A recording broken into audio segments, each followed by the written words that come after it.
আসসালামু আলাইকুম বন্ধুরা, আপনারা সবাই কেমন আছেন? আশা করছি ভালো আছেন। আর আমিও ভালো আছি। তো আজকে আমি বানাবার চাইতেছি রুই মাছ দিয়ে ঝিঙ্গার সবজি। দেখুন আমার গাছে কত সুন্দর ঝিঙ্গা দেখছি। এই যে দেখুন, নতুন গাছ তো তাই একটু বড় হয়েছে বেশি। এইগুলা কাইটা নিয়ে আমি এমনিতে রুই মাছ দিয়ে সবজি বানাবো। ইনারে জহা বল কই আমরা। এই ডিমরা গুনা রান্নলে হবে মেলা সেন্ট হয়, খাইতেও মেলা টেস্ট লাগে।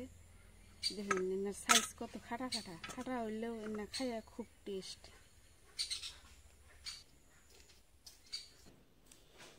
মা এটা কি রান্ধ? ঝিঙ্গা দিয়ে রুই মাছ দিয়ে রান্ধুন তো, তুমি খাবে না?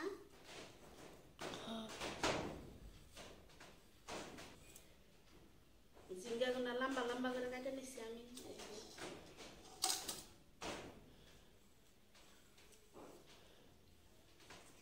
আমি আগে এই কাইটা ধুয়ে নিছিলাম, আর ঝিঙ্গা গুনা ভালো করে ধুয়ে নিচ্ছি। এখন মাছের মধ্যে মশলা দিয়ে আমি মাছ করে আগে ভেজে নিব অল্প। তার জন্য দিলাম হালদি গুঁড়ি, অল্প ধনিয়ার গুঁড়ি দিলাম, অল্প মরিচের গুঁড়ি দিয়ে এগুলো মাখিয়ে নিব।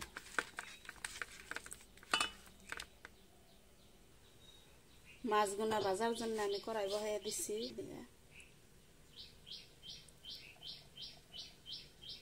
তেল অল্প বেশি করে দিব, কারণ আমি এই তেলেই সবজিও বানাবো।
আমার মাছগুলো ভাজা হয়ে গেছে, এখন আমি নামিয়ে নিব।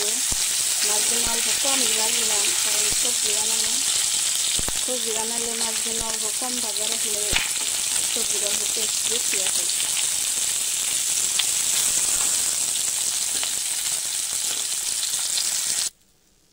মাছগুলো নামিয়ে নিলাম, এখন আমি এনে সবজি বানাবো। এই তেলের মধ্যে তেল আর অল্প দিয়ে দিই।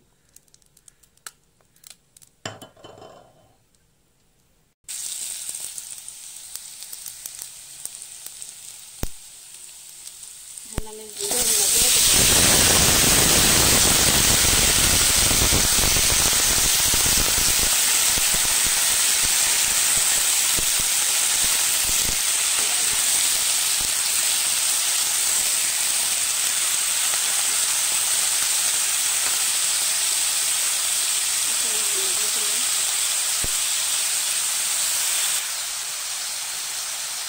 হলদির গুঁড়া দিয়ে দিলাম, ধনিয়ার গুঁড়া আর মরিচের গুঁড়া দিলাম। মরিচের গুঁড়া অল্প কম করে দিলাম, কারণ কাঁচামরিচ দিচ্ছি।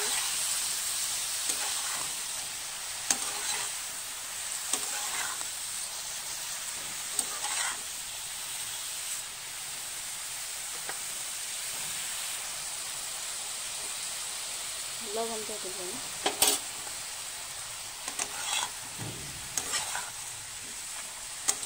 এখন সবজিটা সিদ্ধ হইবার নিয়ে আমি অল্প ঢাকনা দিয়ে দিলাম।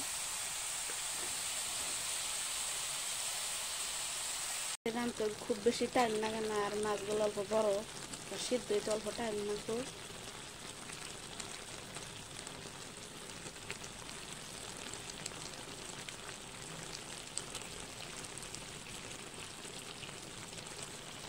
আবার আমি ঢাকনাতে অল্প ডেকে দিব। এখন আমি সবজিতে ঝোল দিয়ে দিব। সবজিতে ঝোল দেওয়া হয়ে গেছে গা, আবার অল্প ঢাকনাতে ডেকে দিব। আমি অল্প এখন জিরার গুঁড়ি দিয়ে দিলাম। সবজি হয়ে গেছে গা, এখন আমি গ্যাসটা নিভিয়ে দিব। নিজের গাছ থেকে সবজি তুলে রান্না খাওয়ার মজাটাই আলাদা। বন্ধুরা, আমার ভিডিওটা যদি আপনাদের ভালো লাগে প্লিজ একটা লাইক করবেন, শেয়ার করবেন, আর যদি একটু বেশি ভালো লাগে প্লিজ একটা সাবস্ক্রাইব করে দেবেন।